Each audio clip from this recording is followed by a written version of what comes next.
Hey, how are you guys doing? So I am hopping on here. Those of you that are new to me, welcome to my live. My name is Beverly Walthour. I am a business strategist specifically for Christian female coaches who want to create more income and more impact without compromising their Christian values. I'm also a TV and radio show host. So we film and record the TV and radio show here in Atlanta, GA. And so, you guys, I am hopping on here quickly before my class. I have a class that I have to teach in a few. So I just wanted to hop on here quickly, have this quick conversation with my Christian female coaches, and then I'm going to hop off and continue on with my day. So as you guys are coming into the live, say hi, hello, hey, so that I can see who's on here. Those of you that are catching me on the replay, make sure you type in hashtag replay, leave your questions, your comments, all of that awesome stuff, and I will try my best to come on in here and respond back to your comments. Of course, if you're joining me and you feel led to share this out, go ahead and share this out, especially if you have other Christian female coaches that follow you. And so let's go ahead and dive on into this conversation. And so I know a lot of you guys, like, I'm tired of seeing people talking about the second half of the year, the third quarter, all of that stuff. But of course, as entrepreneurs, every quarter, as you progress throughout the year, there are things that you want to ensure that you're at least paying attention to what's going on in your business. Hey, you guys. Hey, there you go. Look, joining me from Facebook, joining me from LinkedIn. And so, you guys, like I said, it's just a couple of things I want to remind you guys of. So as we have now transitioned into the second half of 2021, I really and truly want you guys to reevaluate some things or to look at some things. You always want to revise, reflect, all of that good stuff. And what you want to do is really and truly, and I always have my notes because I want to make sure that I hit on all the points. So first and foremost, as that entrepreneur, and one thing I'm always talking to people about, you want to reevaluate from the first half of the year. You want to reevaluate the impact and the income that you were able to generate so far in your coaching business. And so when it comes to the income, when it comes to the revenue, have you looked at your numbers for the first half of the year? Because you guys know me, I'm always encouraging you guys, okay, first of all, set a revenue goal for the year, period. Set your revenue goal. And then I say break that revenue goal down, because your brain, it's harder for your brain to process bigger numbers. So the smaller you can break those goals down, the easier it is for your brain to process that. And then you guys set a plan, you guys being you and your brain, you and the Holy Spirit, you, God, Jesus, and all of that good stuff, sitting down and setting this plan of how this is going to look, how it's going to work out.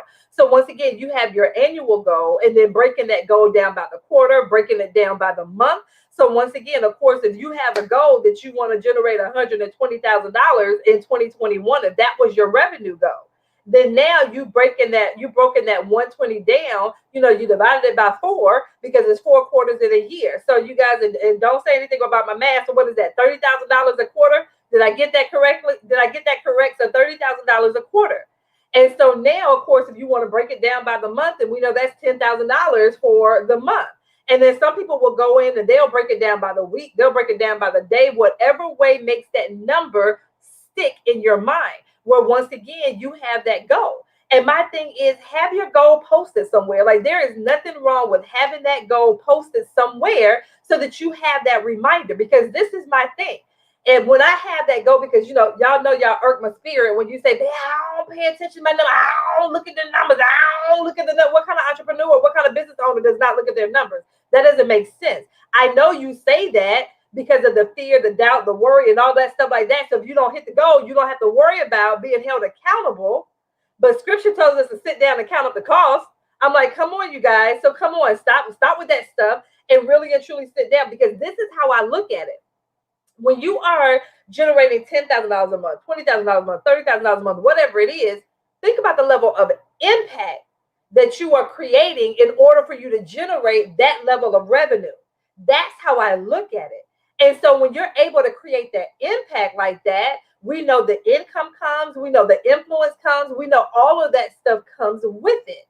So when you're sitting down and you're saying, well, hey, my goal is to generate $10,000 a month, $15,000 a month, whatever it is, I always go through, think about the level of impact you are creating not just for your business and your household, but the people that you serve.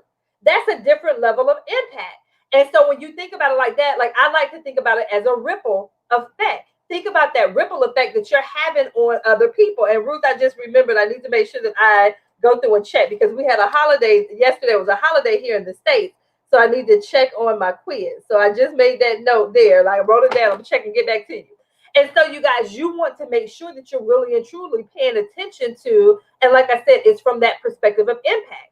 So you reevaluated your revenue goal for the first half of the year. You look back over your programs from the first half of the year and evaluating that. My thing is look back at the circle of people that you have surrounded yourself with the first half of the year, looking back at the resources that you had access to. Those are the types of things that you want to reevaluate. So your revenue was part of it, but there are other pieces that you want to reevaluate from the first half of the year.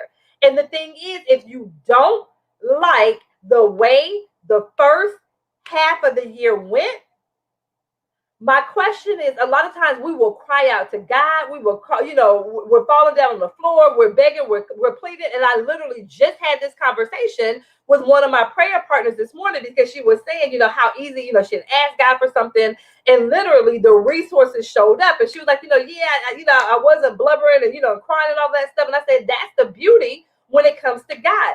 I said, we don't have to do all of those things that I feel like a lot of us have been trained up and that's how we grew up, that you always have to be prostrate on your face. And I know that there's a time and a place for that, but it doesn't have to be every time. Remember, prayer is a conversation. And so my thing is, what are those conversations that you're having with God? Because what I think about is scripture where it says, how much better is our Father in heaven. When my thing is, those of you that have kids, like I don't have kids, but I have nieces and nephews, they don't have to beg and plead and holler and scream and fall out on the floor to get from me. If they want some juice out of the refrigerator or whatever, they don't have to cry and kick and scream and, oh my God, Auntie Bam, please, please, please. You know how much I really need. Like, they don't have to come to me like that. The same thing with your kids. They don't have to come to you like that in order for you to do something for them. I feel like it's the same way with my Father in heaven. I can literally have a conversation with God like that and be able to say and have this conversation and make these petitions. Because one of my prayer partners was like, in this season, she was listening to Sophia Ruffin, and she was talking about in this season being specific with God in your prayers. And it's the same thing. Like, and you guys, when I tell you last week, if you follow what I've been posting on social media last week, just how it's really specific in what it is that I've been asking God for and the way that he's been coming through. Like things manifested that happened over the weekend that I hadn't even shared on social media. But the thing is, be specific with what it is that you're asking God for, what you're believing God for. And once again, once you make that request known to God, it is literally done in the spirit realm. And it's just a matter of it manifesting here in the physical. So my thing is, once you make that prayer and you start praising him, because it's already done. You guys, it's literally already done. So that's not just a saying. So you walk in that belief and you walk in that faith and you walk in knowing that you have made that request known to your Father and it is now done. And so it's the same thing. So you don't have to kick and scream and, oh my God, God, you see me, God. We know that God sees and hears us. And so once again, if things are not looking the way you desire for them to look in your business, I challenge you with this today. I literally challenge you. Once again, sit down, write the vision to make it plain, write it out. Have that conversation with God. Like, okay, God, we're going into the second half of 2021. This is the goal. This is what I feel like you have for me to do with the business, because you just didn't start the business just because. This is something that you feel like God has led you to do. So have that conversation. Once again, going back and reevaluating. Okay, God, these are the goals that I felt like you had me to set for the first half of the year. This is where we are. This is where we're looking to go. Once again, God, what's that plan? What is it that we need to do? Okay, if you're saying that first thing I started off with was my revenue goal. So we use the example of you saying that you wanted to generate $120,000 in 2021. And so you're looking back at the first half of the year. You're like, okay, God, look, I've only generated, $25,000 the first half of the year. Okay, what do we need to do to be able to still? It doesn't mean you readjust your goal. It may be, okay, God, what do we need to do in order for me to generate, what is it, the other 95,000? Look, I'll tell you, I hadn't taught math in about 5 years, and so I don't know my numbers anymore. So once again, what do we need to do to generate that other, what did I say, $95,000 to be able to hit the goal? It's not, okay, God, do we reset the goal? What do we need to do to generate this next one, $95,000 in my business? Okay, and then now sit down and look at your numbers. Okay, look at your programs. What are the price points for your programs? Do you have them priced in such a way that it will allow for you to hit your revenue goal? Now, when you're looking at your program, you're looking at how many people do I need to get into that program at this price point? Okay, you have that sitting down. Okay, God, this is the number of people that I need to get in. Okay, God, I may need to adjust the pricing on this program, which you already know more than likely you would need to adjust it anyway. I'm just saying. Okay, now you sat down, you see your numbers now. Okay, God, the next step.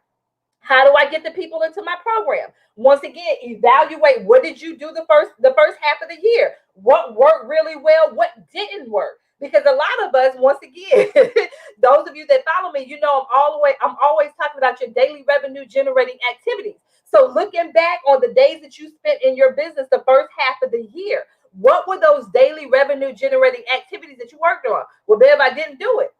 Did you hit your revenue goal? You guys, some of us, once again, that definition of insanity, you have to stop doing the same thing and expecting a different result. And so the thing is, I tell my clients all the time, look. How can you leverage social media? All of us, because you guys are having this conversation with me right now on social media. Are you leveraging your social media to the fullest? Are you leveraging it? I had a conversation with my 10K clients, and one of them was like, well, Bev, I think about my social media for friends and family. Okay, keep thinking about it like that as friends and family. You can continue to do it that way. So if you see your social media is just for friends and family, then what are you doing to market your business? What are you going to do to market your business? Well, Bev, I got my business page over here. Well, how many people have liked your business page? 12. So you're talking to 12 people. Of those 12 people, maybe one of them see your post. You guys, you have to shift your mindset. Why not leverage your social media? You have access to it. It's free to use. Now, you do have to spend your time and your talent, but it's free to use. You don't have to pay to be on Facebook. I don't have to pay to be on LinkedIn, Instagram, Clubhouse, whatever it is. So how can you leverage what you have free access to? How can you leverage it?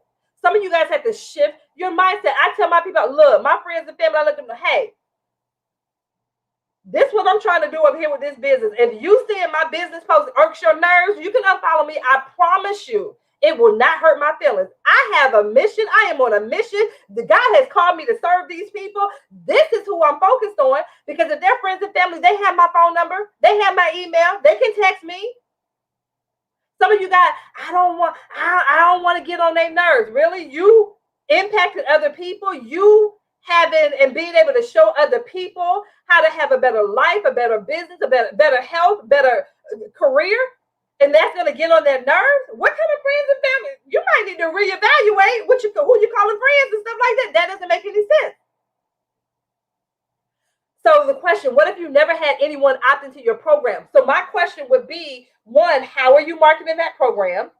Two, who are your ideal clients for that program? Are you sure that you're targeting the right people for the program? Because my clients will tell you the way that I have them do a deep dive into who they serve as their ideal clients, most of them have never seen and never done a deep dive into their ideal client, like the types of questions that I ask them when it comes to their ideal clients. So I would question, who's your ideal client for the program? Are you actually marketing yourself in that program towards your ideal client? That's going to be the thing, because you guys, your program, whatever offer you have, so I talk to coaches, so it should solve a problem. So you want to make sure, am I putting this program in front of my ideal client? Who is my ideal client? What is the problem that I'm solving?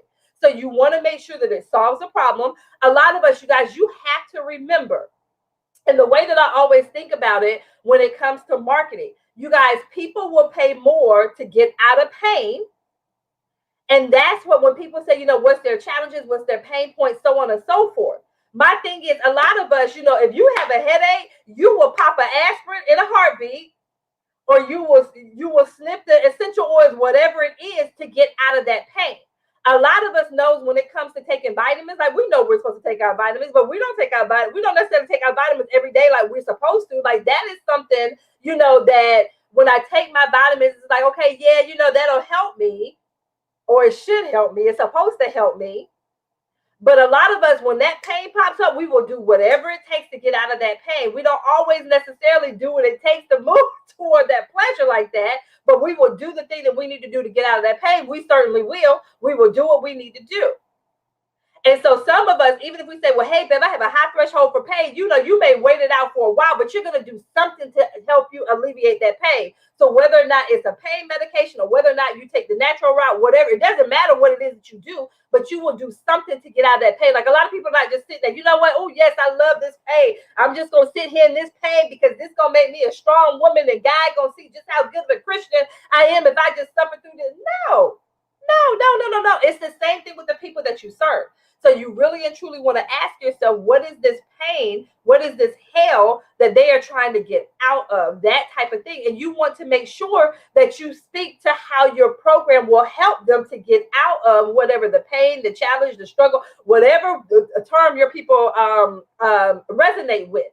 That's what you want to make sure that you do.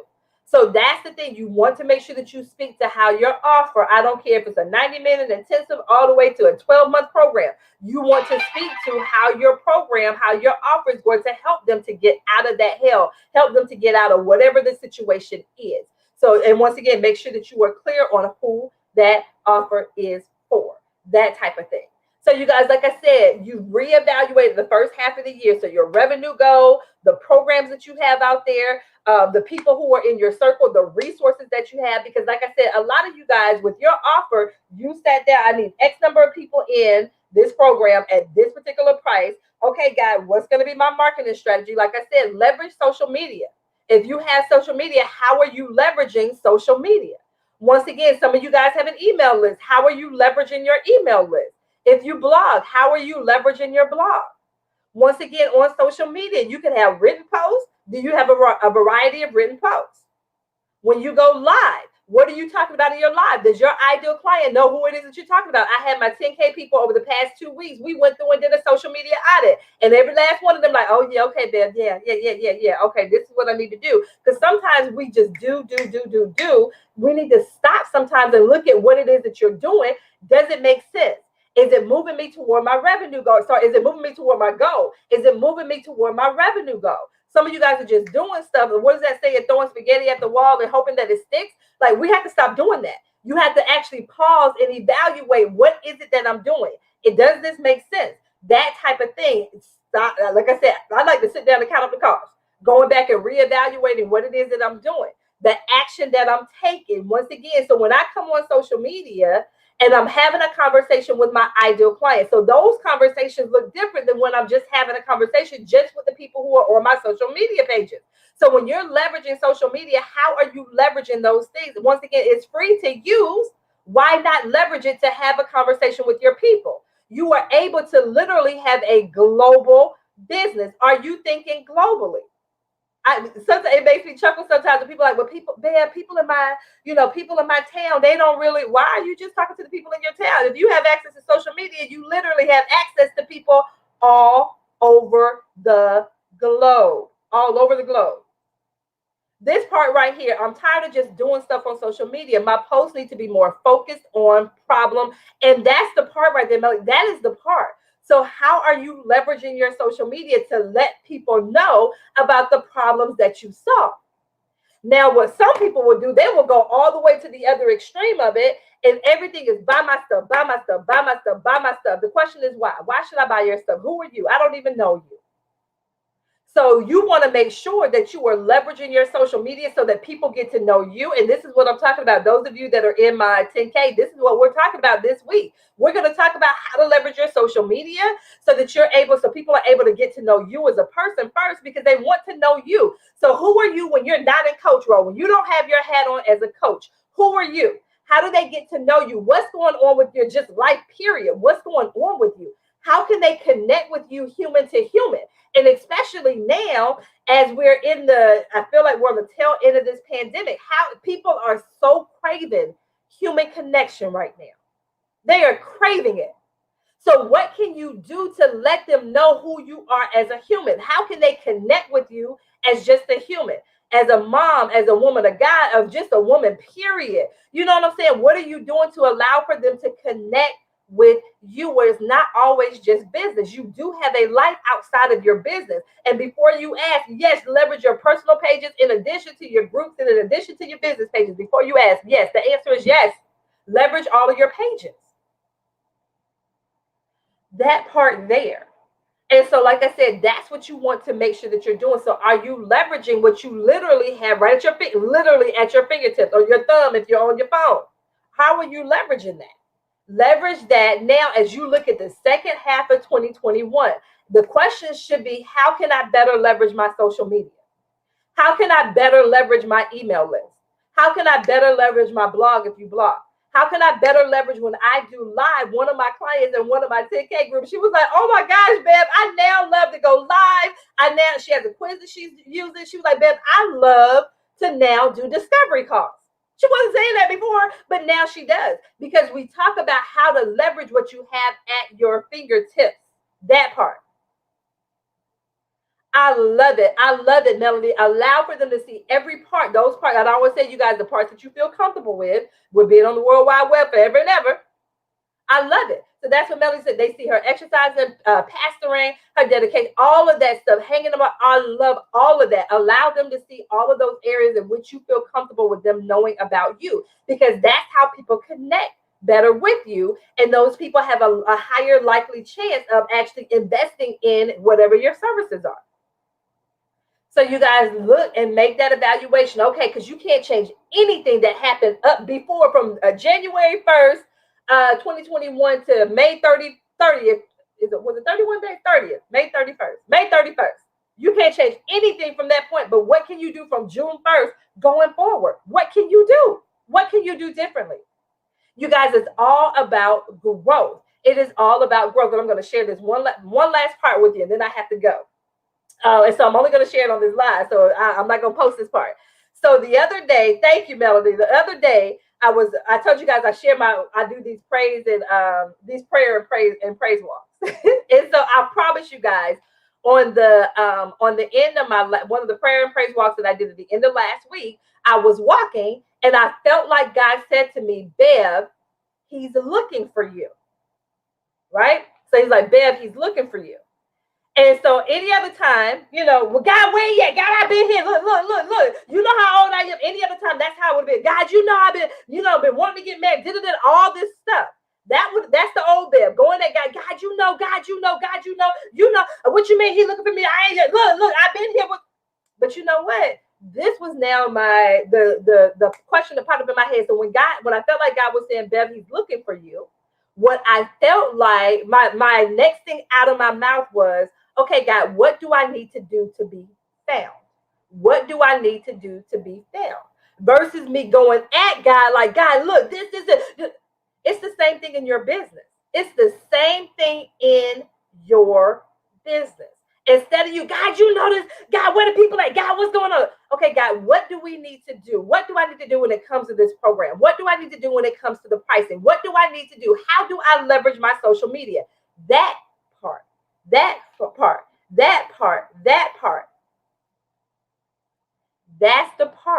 So you guys, a lot of us, we have to shift our mindset. Thank you. Yes. We have to shift how we even have our conversations with God. That part, that's what we need to shift of how we're approaching him, even with the conversations that we have with him in our program. That part right there. Okay, can you give a quick blueprint of a well-executed program? And so it really and truly, when it comes to your program, like I said, you want to make sure, first of all, with a program, you always start with, what is the transformation? What's the transformation, or what's the result that my people are going to walk away with? What's the transformation? What's the result that my people are going to walk away with? You want to make sure that you're crystal clear on who your offer is for, Who is your offer for? You want to be crystal clear on that. Then you want to map out the modules. What are the individual, like what's the process that I need to take my people from where they currently are to where they desire to be? Because your offer, your program is the answer to whatever it is. So once again, the hell that they're currently in, your offer is going to be able to take them from where they are to where they desire to be. So you want to make sure that you know step by step in the modules that you're going to walk your people through. What are you going to walk them through? Why are you including that in your program? Why are you including that? What are the resources that you need to include to help them to get that result? What are the resources that you need to include to help them to get that result? And why are you including those resources? That's like a quick overview of what and how you should structure your offer, that type of thing. And then, of course, you want to make sure that you are positioning it in such a way to where you're putting it in front of your ideal client. And you want to make sure that you have it priced in such a way that when your people see what it is that you have in your offer versus the price point, it is a no-brainer for them to buy it. So the client that I mentioned earlier that says she now loves her discovery calls, one of the programs that she's selling like this now, she actually ended up tripling the price point that she had. And one of the things she was like, well, Bev, I did some market research. And the price point that people are saying, she said, the price that I currently have it at is actually more than what people are saying. I said, do you feel like it's worth the price point that you have? And she was like, yeah. I said, then put it out there. And she's been able to sell it, although she literally tripled the price of what it was, that type of thing.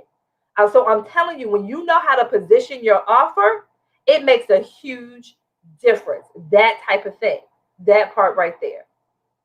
I love it. I love it, Diane. So you guys, I have to go. I have a class that I have to teach, but you guys, I'm telling you, reevaluate what happened in the first half of 2021, and then you need to sit down and make your game plan for the second half of 2021. What do you need to do to be able to hit your revenue goal, to be able to create the type of impact that you desire to have? That type of thing. Sit down, count up the cost, and watch what God shows you. Watch what God reveals to you when it comes to you and your business. You guys are so welcome. Hey. You guys are so welcome. You're welcome. You're welcome. You're welcome. You're welcome.